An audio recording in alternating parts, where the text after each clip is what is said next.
Tempi di tagli, tempi di bilanci rivisti e corretti per le amministrazioni comunali in regione.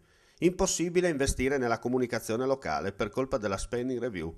Poi, da bravo e semplice cronista di provincia, a cui il voyeurismo non si addice, scopri che il comune di Gorizia, per gusti di frontiera 2013, non investirà un centesimo, dico un centesimo, per la promozione dell'evento nelle TV locali del Friuli Venezia Giulia, ma solo su carta stampata e una nota radio locale.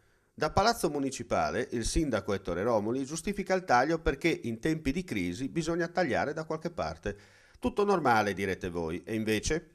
Scopri che l'amministrazione Romoli ha investito una parte delle risorse pubblicitarie nei network sloveni perché più efficaci e diretti. Peccato che l'utente d'oltreconfine non sia un gran frequentatore delle attività commerciali del capoluogo isontino, spendendo gli euro nei centri commerciali in Friuli o nel vicino Veneto. Gorizia non rientra nemmeno nell'anticamera del cervello.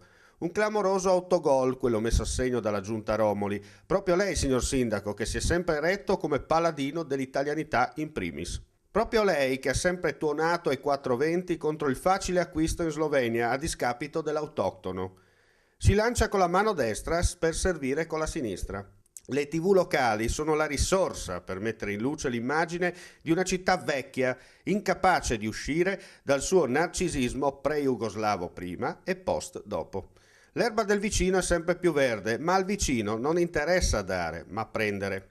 Non tutti siamo vegetali a questo sgarbo, perché di ciò si tratta senza mezzi termini. Eppure, quando avete bisogno di far conoscere alla gente quello che voi fate, di TV e radio slovene nemmeno l'ombra, ma le locali sempre presenti per quello spirito corporativo a tutela dell'identità Friul-Veneto-Giuliana. Peccato per Gorizia, dove qualcosa si muove, ma dalla ventilazione inapprezzabile.